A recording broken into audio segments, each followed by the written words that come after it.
Hey everybody, welcome to Pod Chef, the official Top Chef podcast. I'm your host Jamal. I'm here with my co-host Reeves.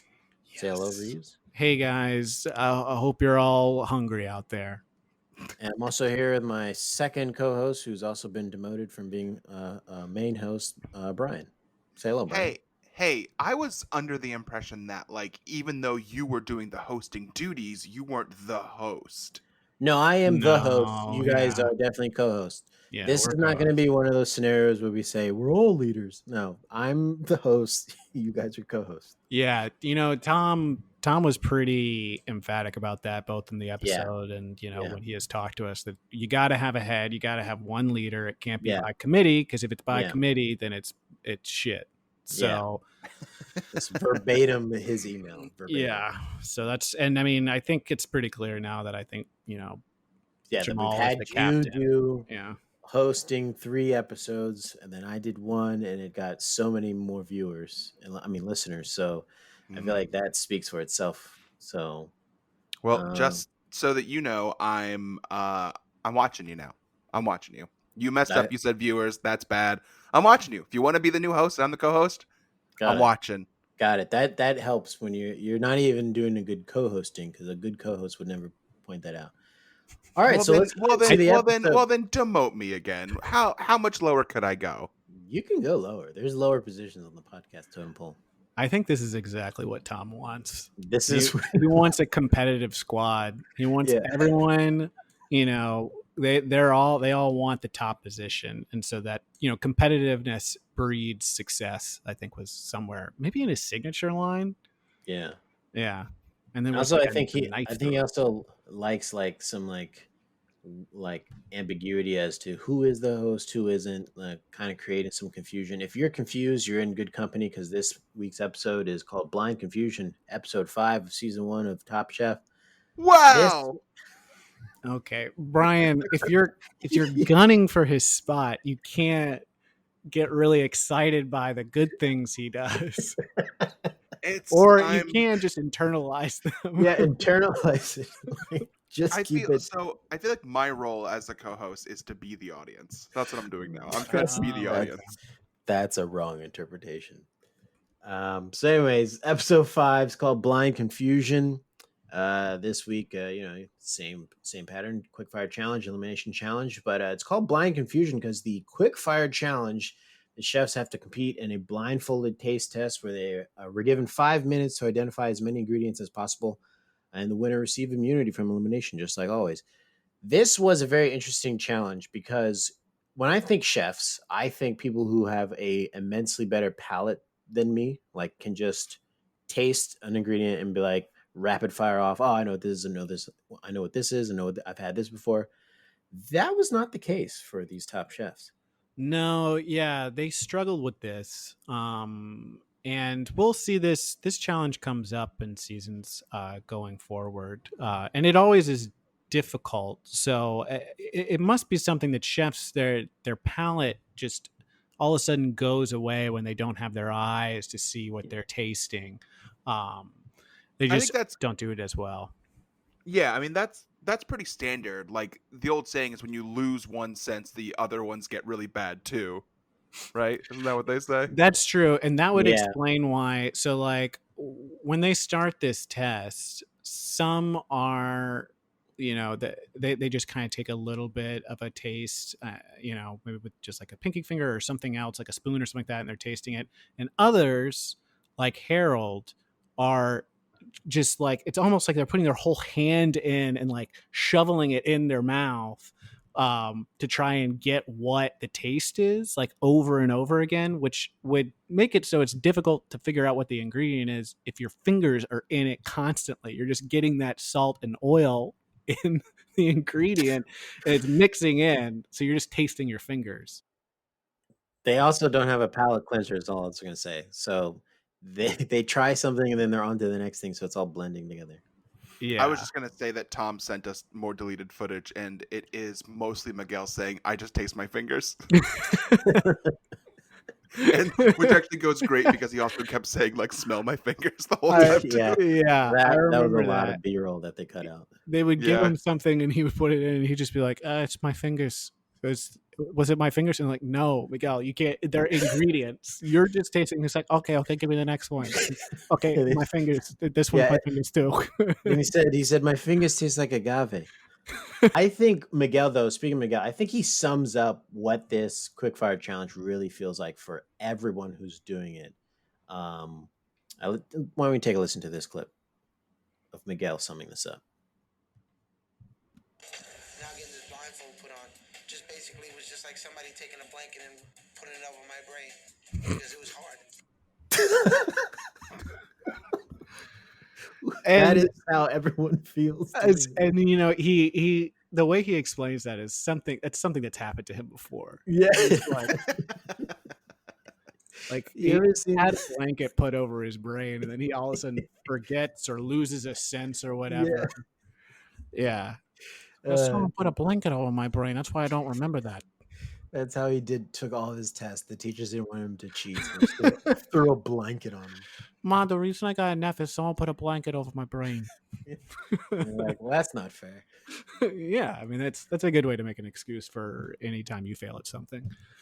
But I mean, to be fair to them, they I don't know if we have a complete list of all the ingredients, but they are kind of out there. There's stuff like I have some of them. hibiscus. There's like Yeah. a cactus one and like a Japanese potato and It's okay. So some of the ones that I wrote down were durian, which we've heard of from Top Chef, but whatever. Mhm. Umeboshi plum, hibiscus, longan, natto, and konyaku. And okay. they're just like trying, because like in the later seasons, it's like salt, olive oil, and I think they learned their lesson because like Tiffany and Miguel both only got one right, which is crazy. Yeah. What was the last one that you listed there? Konyaku? So you know what? Now that I think about it, I could have done this pretty easily.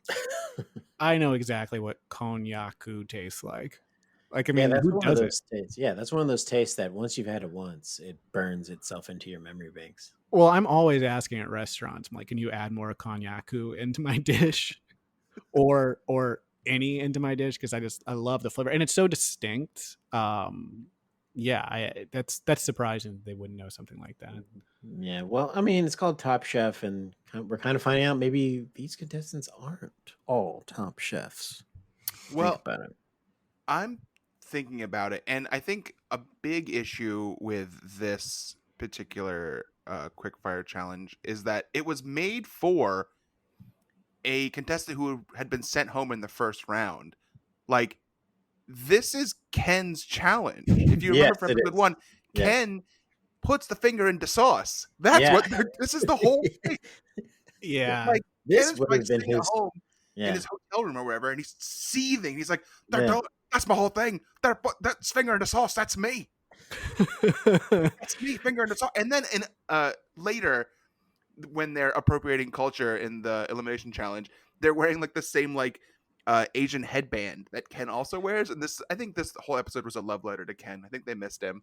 Yeah, it was either a love letter or they were like trolling him hard because you know what? Now that I think about it, that first episode, he maybe knew more than what the other contestants knew about what was to come, and so he was kind of showing off, like, here's a skill set that you guys are going to be interested in. You know, putting your disgusting fingers in food and then tasting them and putting them back in again.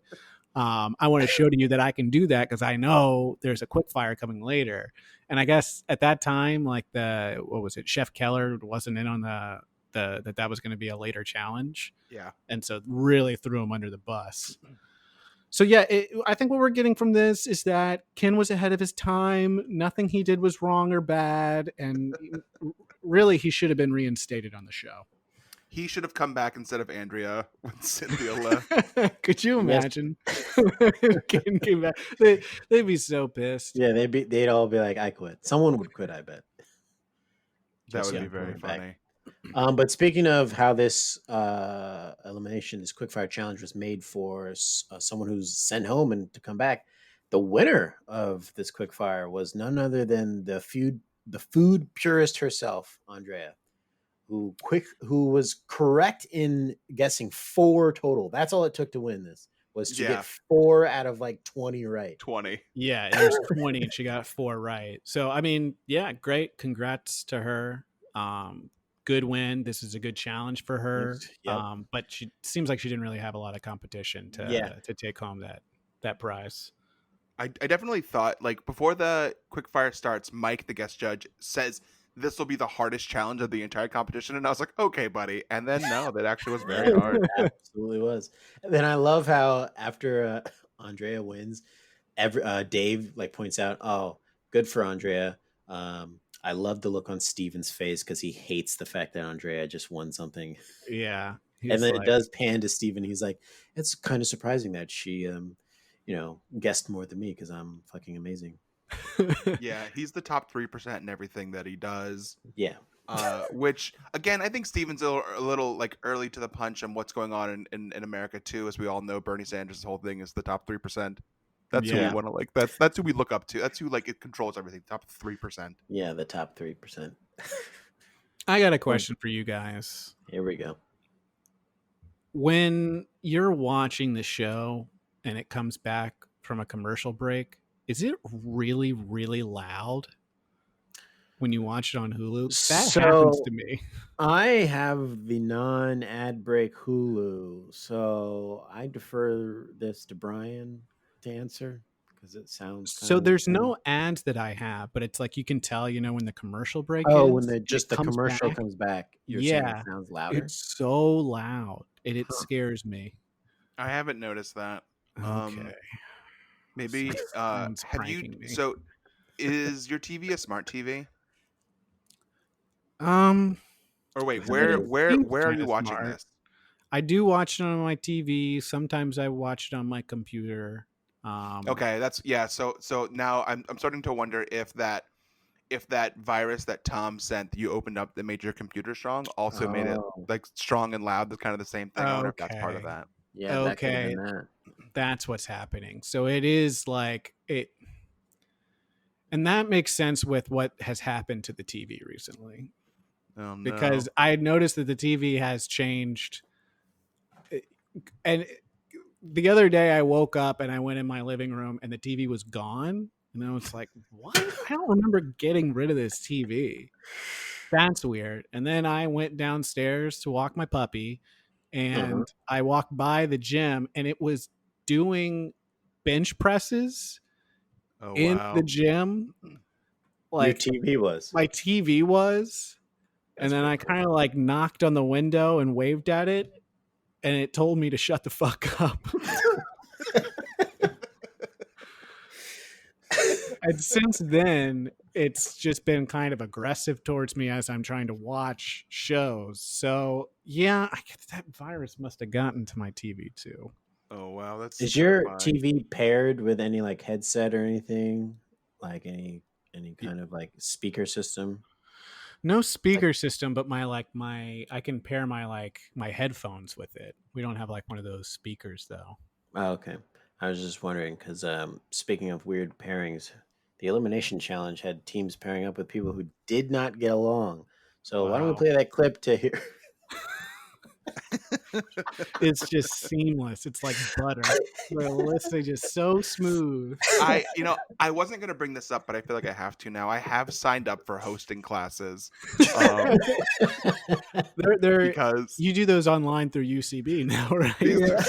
yeah, Yeah. they've stopped doing comedy altogether. They said it's too hard. Yeah, They said that that the environment is too toxic and not really meant for them anymore. It's like they're too punk rock for today's modern day society. So they started doing hosting podcasts and like other like menial task classes. Like I also signed up for how to clean my tub.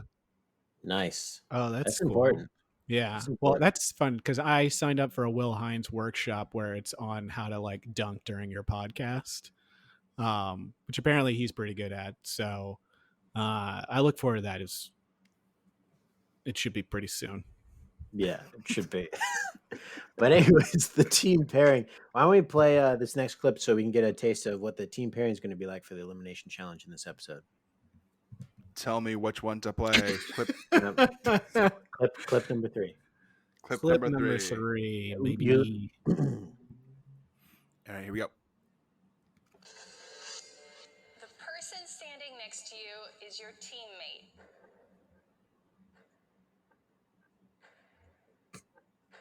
I got partnered with Steven.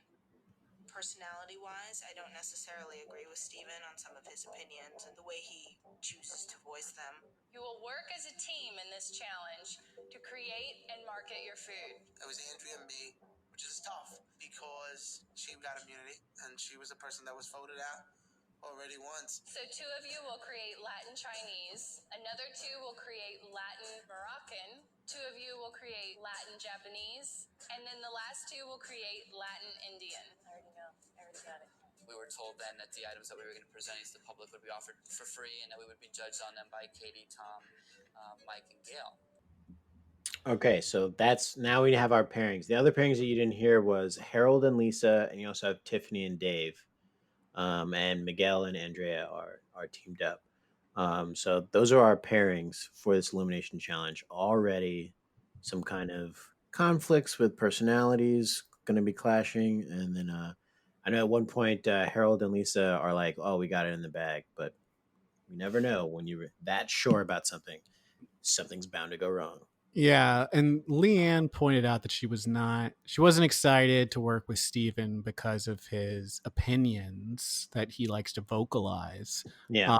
And then it cut to Steven. He was kind of going through who was going to be judging them. And you can't see this at home, and I know this is weird because this was whatever in 2006, but he is wearing a Make America Great Again hat on. He's wearing one of those, so it kind of gives you an insight into like what his opinions, because you don't really hear them on the show, but you kind of get an idea of like what she's talking about. Yeah, which is another reason why we think Steven is a character that was created by the writers, because a lot of the people I meet in America who wear MAGA hats, I believe, are created by writers. And don't have their own personality or ideas. So, speaking of the team chemistry, I want to play another clip that is Tiffany and Dave as they begin talking. This is just the introduction to their chemistry. They haven't even started shopping yet. It's just them, Tiffany, talking about their chemistry. And notice Tiffany's use of the word "we," which sounds a lot like me. For pork, if we can get a pre-packed chutney that we doctor up. How do you feel about like going to Moroccan? Doing what? How do I feel? I'm stoked. I'm not okay. want to do like Japanese. I don't want Japanese, Chinese, and you can work because you can tie that into like a. It's gonna be a burrito. I don't know. wanted to stay the hell away from burritos. Dave and I came up with a plan immediately. He sort of understood conceptually where we wanted to go. I understood flavors where we wanted to go. I wanted to take the influence of a Cubana sandwich with the flavors of Morocco and meld the two. Dave, we should definitely get some turmeric. So we don't have any back home. I was a little worried because Tiffany does, definitely try to take the lead, and I kind of let her roll with that a little bit, and if that's what she needs, that's fine. Okay, so right there, you hear it. Not really on the same page. A lot of Dave and I, we, but Dave's like, she's taking charge right now of the team, and I'm not sure how I feel about that. I'll circle back around to how I feel about that at a later date. Yeah, he's like frantically helping her, basically. Yeah, and he hasn't had a chance to like check in with himself if he Yeah. feels like he is providing really anything of value. He's too stressed doing the work that she's given him that he's like, I can't even think right now. I've got so much I got to do for her.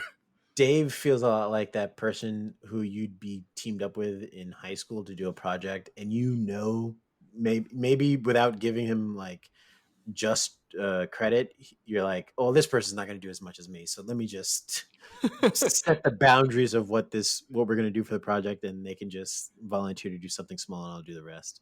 I wanted to talk about one other right after this, the clip with Dave and Tiffany. We see Miguel and Andrea in the car, and they're kind of going over the ingredients that they want and kind of like spitballing some ideas for their dish.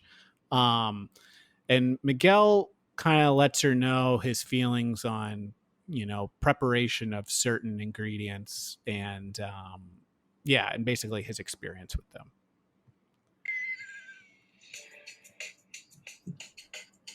Anything else we want to put in the burrito? Let's not make it too complicated. Yeah. Street food is for regular people.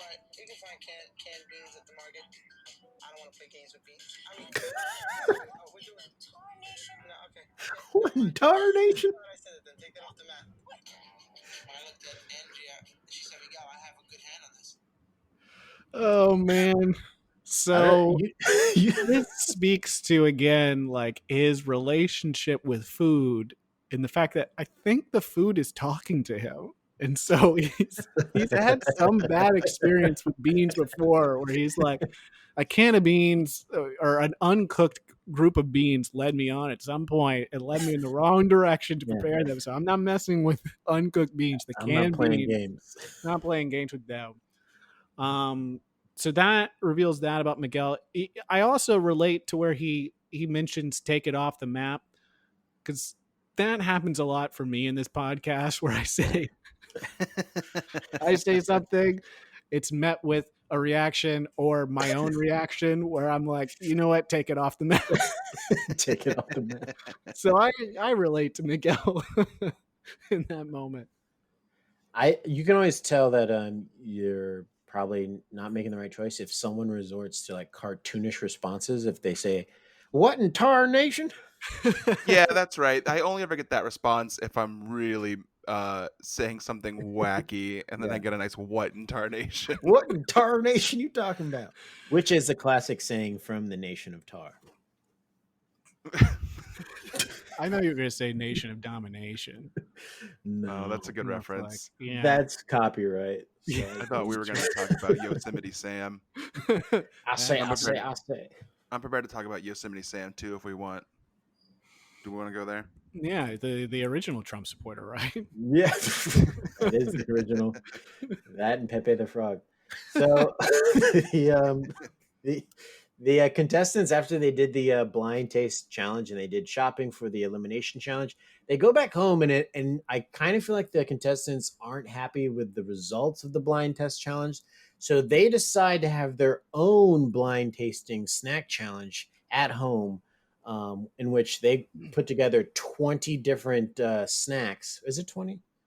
I think it's 20. Yeah, Might be something less, like that. but it's a lot of different snacks, and they're going to blindfold two contestants who've self-identified themselves as snack kings, Dave and Miguel. And I guess this is them realizing, oh, this competition, we don't just have to do the competition the way Tom wants us to do it. We can do the competition. We can have a mini competition inside our competition. Talk about it. Yeah, so I'd love to talk about the Fat Ass Snack Master Challenge, which is what they call it. Yeah, which is what they call it.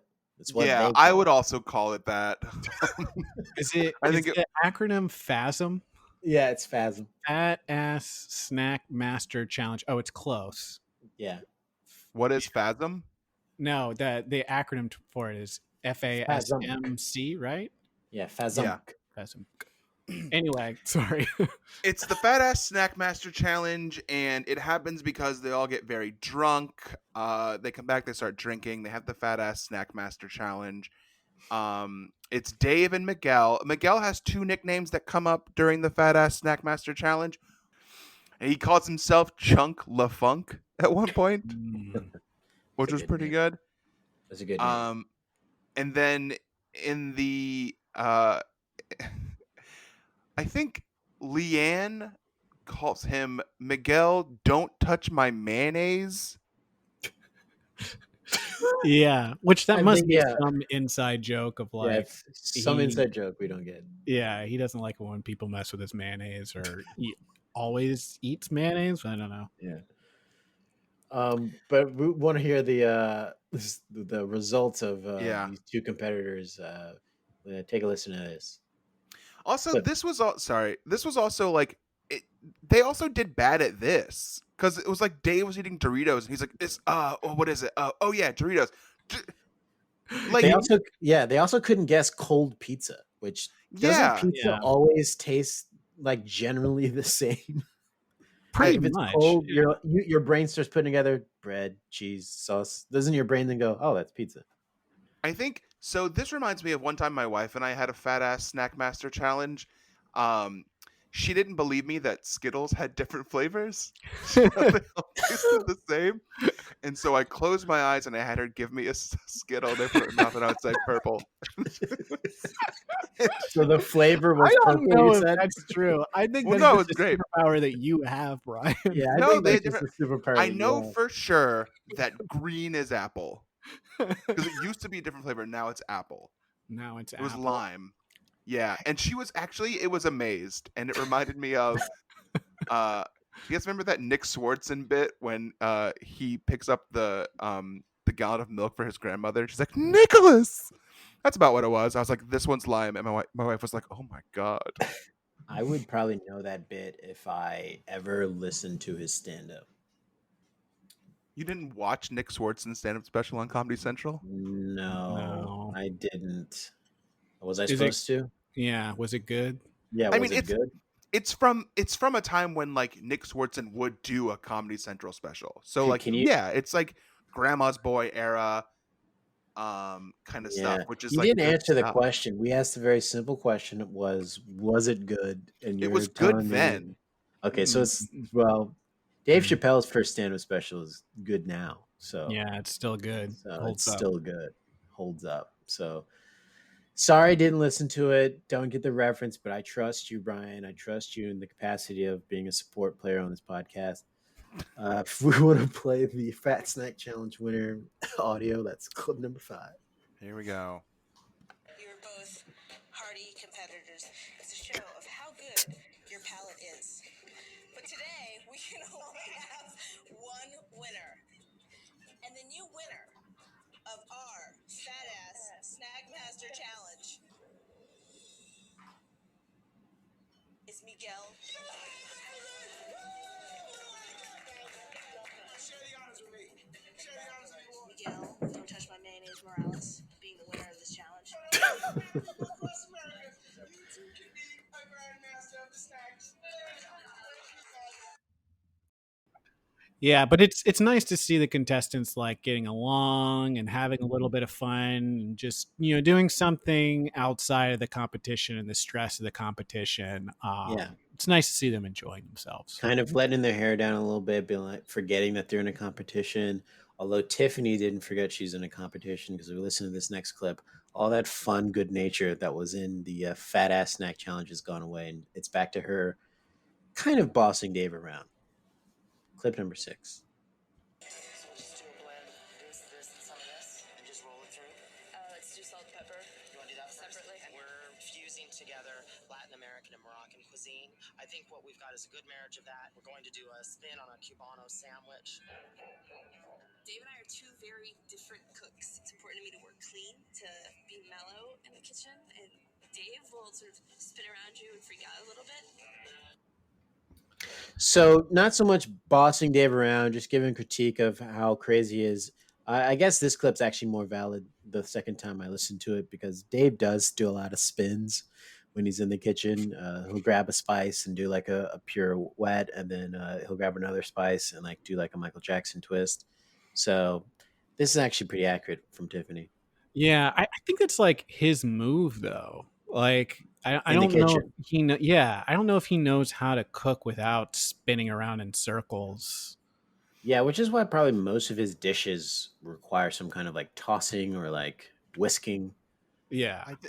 I think it's probably because have you guys ever seen a Dracula turn into a bat? They always jump into Yes. the air and then they spin and they become a Yeah. bat. Yes, So I've seen that. I think it's just in his nature. Okay. Mhm. So okay, I didn't realize. Okay, yeah, that makes sense. That's good.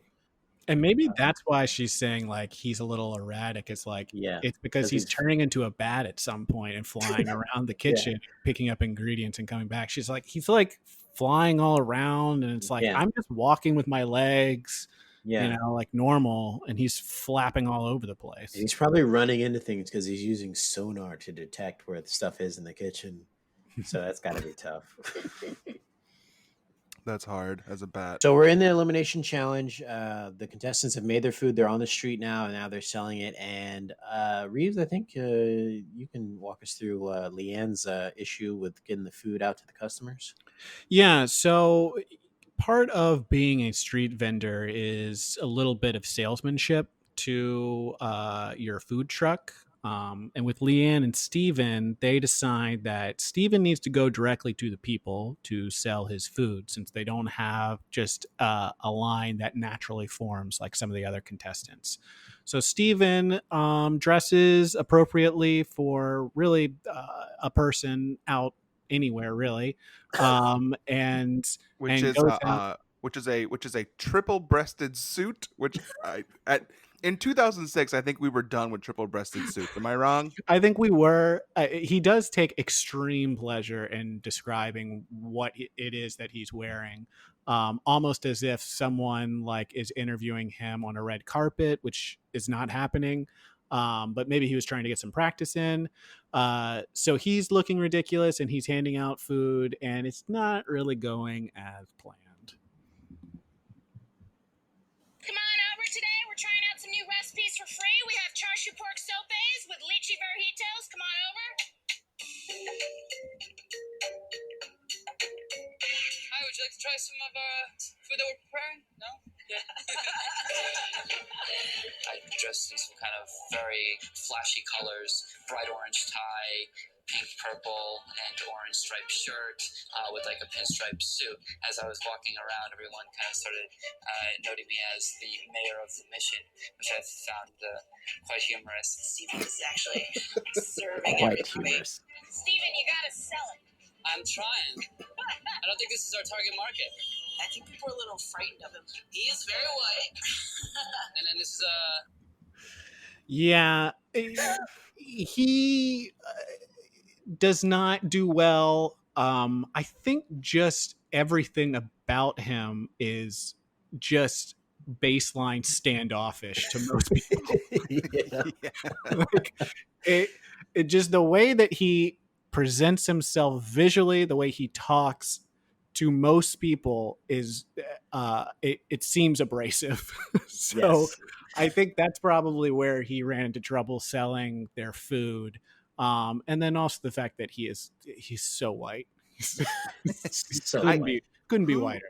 Who do you think the target market is when he says, "I don't think this is our target market"? So I don't I thought know. he was talking about shoppers at Target. I think that's what he thought. There was going to be a Target close by, and he was going to be able to like get people walking in to shop who are hungry and like sell to them. And so Yeah. he had a He was mistaken. yeah, that's why he kind of dressed in, like you said, bright colors, because he was trying Yeah. to blend in with Target employees. Yeah. He's like, So- this isn't a Target market. We're nowhere near a Target. Hey, are you going in for the bargains? Well, here's a bargain: free food. I mean, that really explains it all. Like, they're handing out free food, and people are like, no, thank you. No, thank you. No, thank you. The other ones have people like a line showing up, but for like Steven, who is walking around with a tray like some kind of crazy waiter on the street, people are like, you please don't come near me. I'm scared of you. No one. Harold and Lisa also had trouble giving their food away. I think it might have been Andrea who said that nobody wants their tuna because they have people who eat beans and rice every day. Is what she said, Yes, which she seemed did. offensive. But also Until like you watch the episode and realize you might be right. But like personally, if I ate beans and rice every day, I'd be like, tuna? Holy, that's different than what I eat every day. Yes, please. I'd be excited and be like wanting to try something different. Right? Well, I think also they have tuna a lot, right? Oh, do they have tuna a lot? I mean, maybe. I think it's less to do with like what a culture might eat often, and more to do with how tasty something looks on the street. Which I don't know if I really want to eat tuna, like semi raw tuna on the street Yeah. for free. Like, I don't Yeah. think any culture really wants to do that. And like they pointed out later, it's like a lot of it is also like how easy it is to eat, which I think some of the contestants that were like more successful had their food designed in a way that you can kind of like hold it in your hand and eat it very easily without like And spilling things yeah. everywhere. And you can keep shopping in Target while you're eating. Yeah, exactly. Well, Target won't let you in if you have tuna. That's like Yeah, that's a Target big thing. rule. Yeah. They were looking for things that were more mobile to eat, which reminds me. So last night I had for dinner. We'll keep this Oh, in. Should we do okay. this? Yeah. Uh-oh. And wait a second. Yeah. Now, Jamal, were you supposed to bring that up? So I we was, and I, as host, forgot about that in the beginning. So I take full responsibility for that. But I may have forgotten about it because my meal last night was so amazing that I just didn't want to brag about it to the group here. So I'll go first. The meal I had last night was a charred sautéed broccoli florets in a nice pepper and garlic seasoning. I had rotisserie baked chicken, and I had sautéed sweet potatoes. should I go next? You probably should, because mine's gonna be silly again. I was hoping I could look up exactly what I got. So we ordered from a local restaurant, actually number one on the Washingtonians restaurants for 2020, Anju, uh, and got some. It was like pork belly, and I think there was like fried chicken. It's like an Asian fusion restaurant kind of thing. And it came with like kimchi and a bunch of other stuff and like pickled vegetables with some rice, and you can make your own wraps with the pork belly. That sounds awesome. Mm-hmm. Mine's not gonna be silly now because you got takeout too. Last night, I present to you veggie burgers and French fries with guacamole on it. That sounds good. It was okay. It Where was did you all get right. it from? I think we should constantly say the names of, restaurants and like food brands, stuff like that, so we can try and get a sponsor, because I would love it if we could get free food. Love All it. right. My wife ordered it, and I don't know where she got it from. Uh-oh. Oh no! Oh, no. Well, that's not a brand. So But we did use Seamless to order it. Okay. nice. Yeah, Would Seamless. love for a Seamless Yeah, sponsor. and you know what I love about Seamless? How seamless it is to order food. When you're hungry and you want food to be delivered to your door, it's a seamless process using Seamless. And they can cut that, and they can Yeah, and use they that as can much use as that they if they want. want. Yeah, if they like that, go ahead. I give full permission to use that. We're okay with it. So let's talk about the judges when they came over and tasted the food. They tasted Stephen Leanne's, and the judges liked the food as much as Stephen couldn't sell it in his Dapper Don attire. The judges actually liked the food. Maybe that was his target demographic. The It judges, is, yeah. yeah, Judges. it was just the That say judges. something? Yeah. It was just So it was maybe just the that's our judges. answer. Yeah, the judges who are all white. Yeah, so they like their food. The other one that sticks out to me is they go to Miguel and Andrea's cart, and Yes. they're and I talked about this a little earlier. They're a little confused with the amount of things they have. Like Yeah. there's a cup which I think I don't remember what was in it, that had some kind of soup or something like that, and then there was like another there was something they had to hold in their hand, and there was no way for them to eat it all at once with everything that they had been given. Yeah, which is I guess for Miguel and Andrea, their idea of street food is you sit down on the street, you stop what you're doing, and you eat the food, and then you continue what you're doing.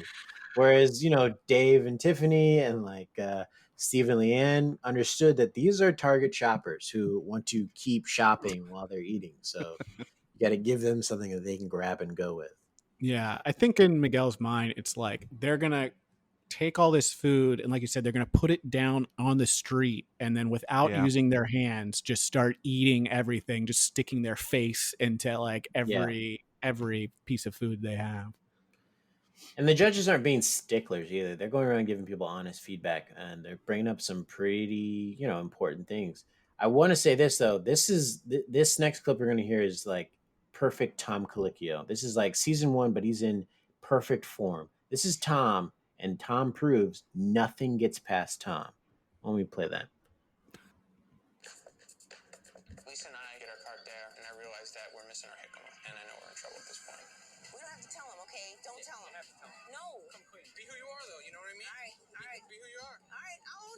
Nothing gets past Tom. Hello? Would you like to taste our toro tataki? Seared tuna avocado salad. This is pretty fancy street food. We had a really neat looking salad with a plate, and we were often a fork or chopsticks. My feeling on it is that we were doing, Japanese influenced food. Japanese people eat really neat, eat really clean food, and that's what we were trying to steer towards. Oh, you said there was tamarind on Yeah, we it? have a tamarind vinaigrette, tamarind. We have avocado, tomato, cilantro, some celery leaf in there. Now, something's missing. Uh-oh. Oh Something no. missing because I remember you had a bag of Jicama. Jicama did not make it on the bus. Who forgot to pack that? I'll take credit. We both did. Might have definitely brought it together. That jicama sounds crunchy and delicious. Thank you, guys. That's Tom. Okay. They couldn't have. So Tom emailed me about this clip because I asked him. I Okay. was like, "Hey, Tom, it really looks like you nailed Harold and Lisa. Like you Fucking- knew right off the bat that like they fucking didn't have the jicama." Dunked on them.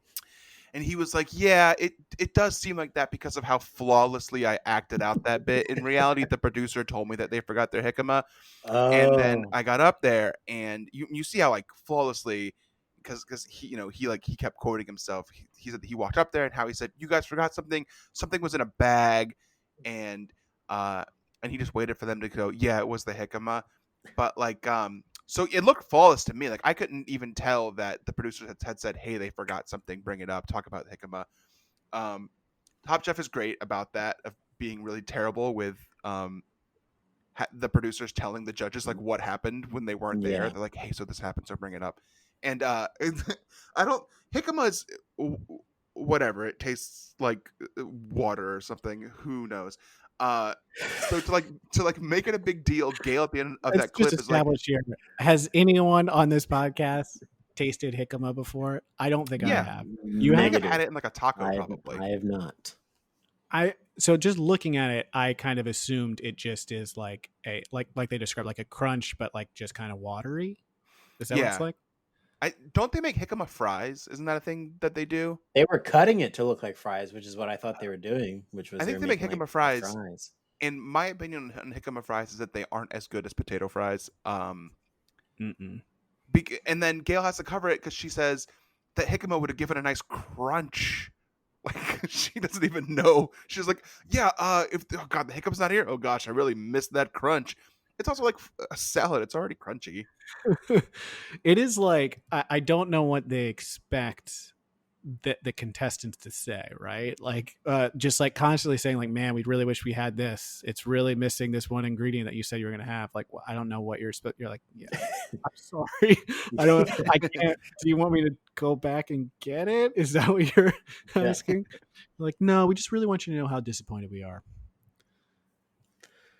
All right, so that's the judges, try the food, and now it's time. Let's go to the elimination chamber, shall we? And let's Yes, see a subtle wrestling reference. Hey, just to our fans, this podcast is littered with wrestling Easter eggs. Yeah, if you don't participate in Easter anymore, you should start, because you open these eggs up and inside is a delicious treat. So Take a listen. Go back and listen to the other episodes and really check out those wrestling Easter eggs. I'll give you one. In episode 1, Reeves says that that Harold put that dish through a table. yeah. Which means that it was really good. So speaking of doing really good, let's hear who did really good in this elimination challenge. So the winner for this elimination challenge, Dave and Tiffany. We loved your Queen of Sheba Cubanos. Congratulations. So Dave and Tiffany win on mostly Tiffany's idea, and Dave doing a lot of spins in the kitchen. But when they got out there, he sold it, and the food spoke for itself. Yes. All right, I was looking for some backup, but all right. I was waiting. I was like, I'll let Brian say something. I have nothing to say. That was very food heavy, and I don't do the food talk. Okay. Wait, listen, I'll have a take. Hold on, give me a second. Um, something Dracula.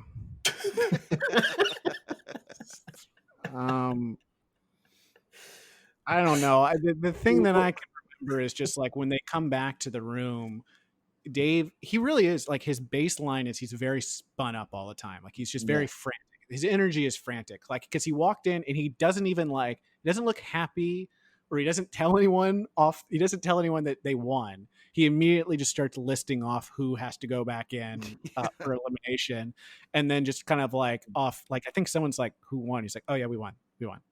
Yeah, you guys gotta go back. Like, it's just like his brain. He's juggling too many things at once, which I think probably speaks to the fact that he's a vampire, and so maybe he's just trying to like stay between the right world and not spin out into like a vat and go around and like bite someone by accident. And I mean, it makes sense for him to be scared in that moment because Harold tells us he gives us a little insider knowledge of like what happens in the judges room. Like he gives us like the real breakdown of what happens if you're like the winner and if you're like the loser, and here's that. I knew we were in trouble at this point because, I mean, the first group that goes in gets handshakes, kisses, and champagne, and the second group goes in and it's usually a bloodbath. So we had to cut out all the handshake, kissing, and the champagne. Yeah, that part's a little strange, but that explains why Dave was so upset because I think he was excitedly expecting the opposite. He was really looking for a bloodbath and he didn't get it.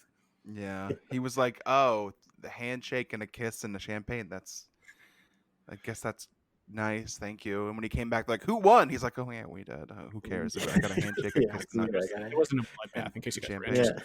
Yeah. In case you guys want to know, there's no blood on me. But there's blood in the waters for the losers. So why don't we listen to the elimination and who got sent home in blind confusion? The three worst in today's competition. One of you will be going home.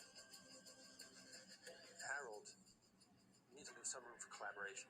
I think that you go into some of these challenges with a preconceived notion of what you want to do, and you're not giving yourself room to really create and expand from there. Real solid voiceover work by Tom Colicchio here. Yep. You are a good cook, but you just do not have that killer instinct and you just don't want to compete. Miguel, I still have no idea where the strategy came up with that you decided to leave your fate into someone's hands who, she has immunity, and I really think that you really painted yourself into a corner here. And well, he was cooking with a blanket over his brain. Yeah. The judges have made their decision.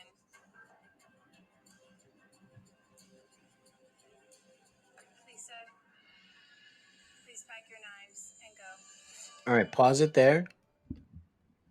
So Lisa's going home. The Jicama making Tom and the rest of the chefs Sickama, if you know what I'm saying. That rules. That's so cool. And only if you were there on set to feed them those kinds of. Can you imagine Tom saying, or no, better yet, Katie Lee saying, like, the Jicama made us Sickama. Please pack your knives. Please pack your knives and go. We didn't. But you know what? That does, it's a fair elimination. I think people should be eliminated on a cooking show for forgetting an ingredient or just forgetting to pack something. I think that's completely fine. But maybe there was more to it. Maybe their overall dish. I mean, the tuna thing did not look good. I don't think I would have eaten that either. Yeah, I wouldn't. When he was cutting the tuna, I was like, I like fish, but there's something about this is not making me want to have this seared tuna on the street. Yeah, It just didn't for look free too.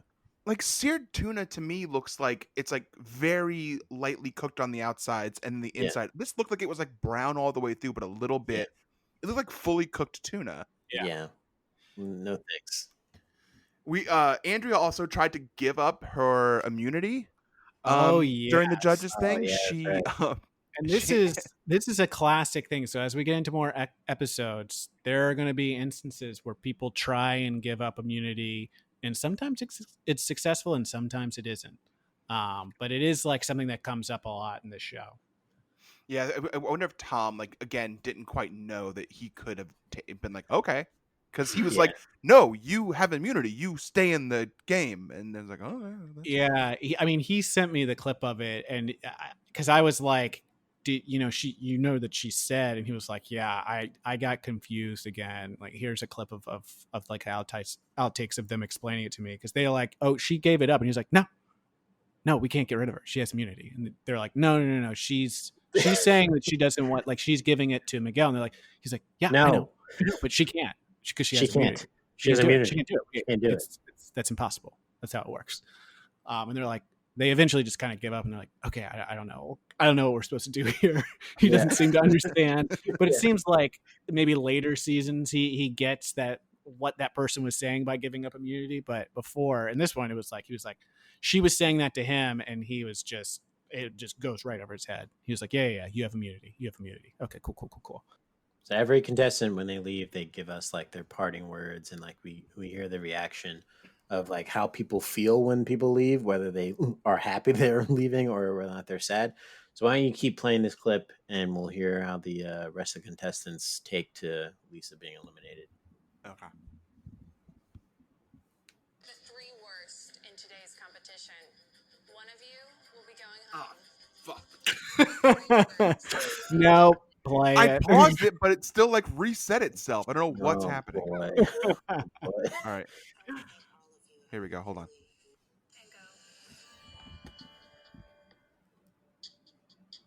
I want to thank all of you. I've really, really enjoyed this experience. And I thank you, and I'm holding you to it when you come to LA. I'll see you at your house. Definitely. Thank Yeah, you so that's much. what Tom does. He goes and has home cooked meals to chefs he eliminates.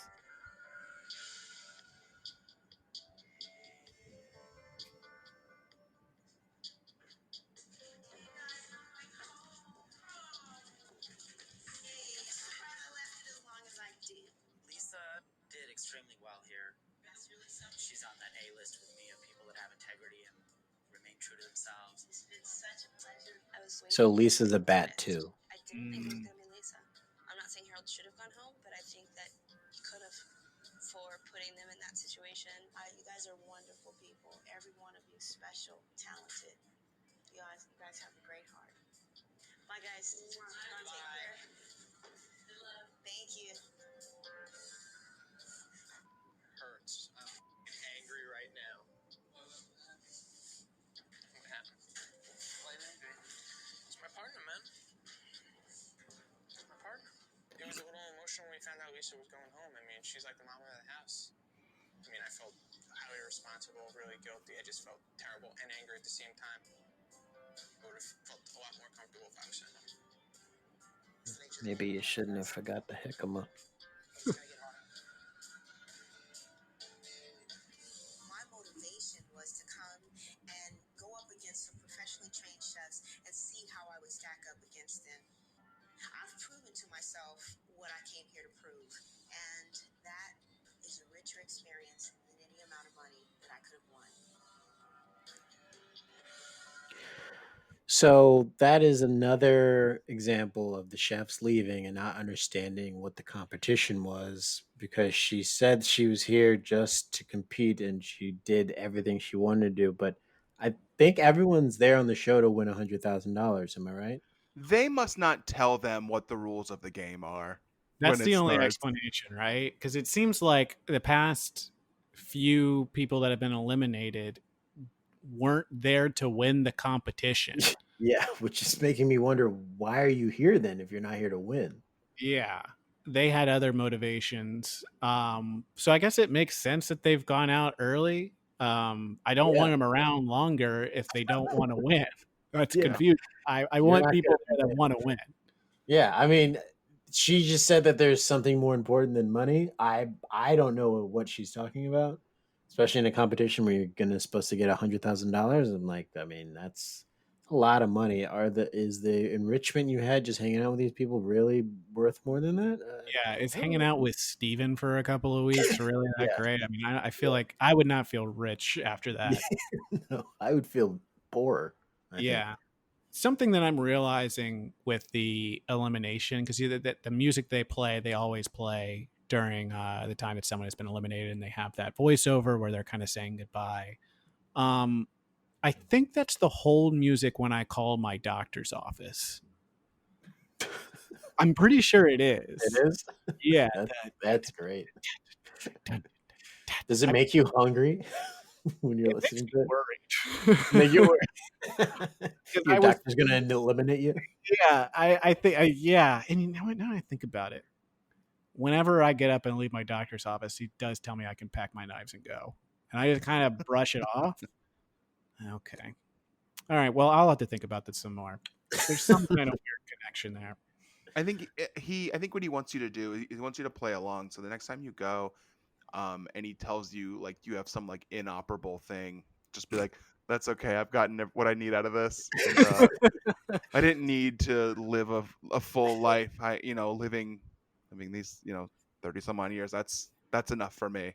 No, Yeah, thank you." this is more important than any kind of amount of large cash injection could have done. So thank you. Listen, I didn't come to this doctor's office to find solutions for whatever's wrong with me. I came here for the experience. Okay, And The doctor's and probably like, that's the experience is something you can never take away from me. This was actually a sweet episode. Yeah. Not only did Andrea try to give up her immunity for Miguel, during that elimination, Lisa was like, "Yeah, I'm not a professional chef. It's fine." And Harold was like, "Don't say that." yeah. He was Don't like, you "Don't ever ever say that." Don't you ever say that. You're a real chef. You're a And real that's shit. what brought up. Maybe you heard in that bit when she was like, "Yeah," or Tom was like, I'll hold you to that," and it sounded like Tom was threatening to go over to her house for some reason. Yeah. To be violent, but it was in fact to go over and eat a meal at her house. Yeah, a nice meal of food. Yeah, I did like that kind of interaction between Harold and Lisa. That was very sweet. And then at the very end, after she had kind of left, he was upset and he was just kind of like, "That's my teammate," even though it was temporary. It did. I don't know the timeline on this. The whole TO thing where Yes. he was crying about is Yeah. Roma, right? Was Yeah. that around this time? Because I really hope had that the it was. same kind of feel to it. So like crying about your teammate. I think that's what it actually truly was about. I think Tio watched this episode and was very emotional that Lisa, who's the last black contestant, was kicked off the show. And so he was like, "She was my quarterback." That's why he said she was my quarterback. Yes, And that then makes he sense. corrected himself mid. He was like, "He was my quarterback." I'm sorry. He was So Tio said that's my quarterback in 2008. So there's a good chance that he was fresh off of watching this episode and he was like, I'm gonna do it. I'm gonna do the Yeah. Harold. I bet this was he had just seen this episode and he was upset about Lisa going. And actually it does make sense because they were like they tried to the reporters tried to clarify for him. They're like, "You're talking about Tony, right?" He's like, "Oh no, he sucks. No, not him. Talking about Lisa. I get why you guys rag it. He's not very good. We're never he's- gonna win a Super Bowl." He keeps He's like, he "Lisa, keeps oh joking in my the God." playoffs. Oh, another thing that happened in the judge, I want to bring this up, is something that it's a recurring thing that happens in Top Chef.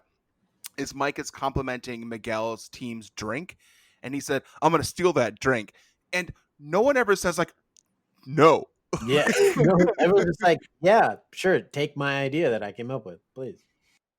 Well, I guess that's the end for episode number 5. Unless you guys have anything else. No, I feel like we do need to address the dynamic between us as host of this show and maybe check in with how it's going. I don't know if the end of this episode is the good time to do it or maybe the beginning of the next episode, but I think we should check in. And I'm going to give you a preview of my opinion. Okay. It's going real well right now. All right. I would love to second that, so I will second that. I'm gonna be a dissenter. I agree that I think that it's going well. However, So that was the end of episode 5, Blind Confusion. Catch us next week when we do episode 6. Guess who's coming to dinner? No, not the movie with Sidney Poitier. Instead, this time the chefs have to create a 7-course dinner party for host and TV author. Oh my gosh, are those dogs okay? Yeah, they're just going crazy. Oh man, are they upset about something you cooked? Yeah. They don't want DiGiorno pizzas. Perfect. Okay, like and Neither review does, it. neither Give us does 5 Ted stars. Allen next week. Television host and author Ted Allen is next week on Guess Who's Coming to Dinner when the chefs have to create a 7-course dinner party for him.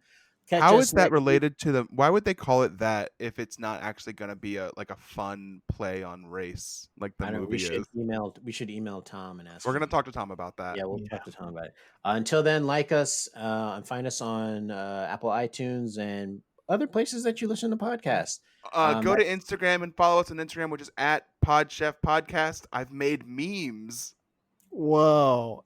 I don't have Right. Instagram, so I can't see this, but it Yeah. sounds Right here. great. He has so- made memes. I've seen them. That's I'll cool. walk you through one to see so you know what kind of stuff you're getting if you follow the Instagram account. I did the guy looking at the girl one, when he's like looking at the girl and his other girlfriend is upset. And the Yeah, guy it Breeze. says top Breeze, are chef you up to date on that? contestants. I think I know what you're talking about.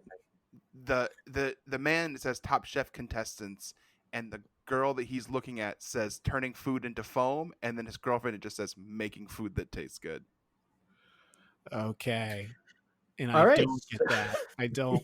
But you know what? It's a visual medium, so I'll find some it's a way visual to medium. Check it out. It's good. get on and check it out. Real quick, I last episode or maybe 2 episodes ago, I suggested to go on the Nice White Parents podcast and rate and review our podcast on that. It's like a cross promotional thing. Don't do that. Actually, just I realized that might be bad.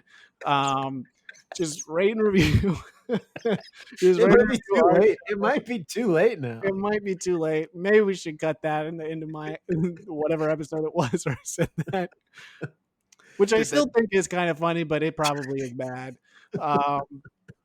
Instead, I would like you could tweet at Tom and tell him to listen to our podcast and let us know what he thinks about it. Even though we know that he's listening, we just want to make sure he knows that our fans want him to listen too. All right. Well, that's it for this week's episode. We have nothing else. It's time for us to pack our knives and go.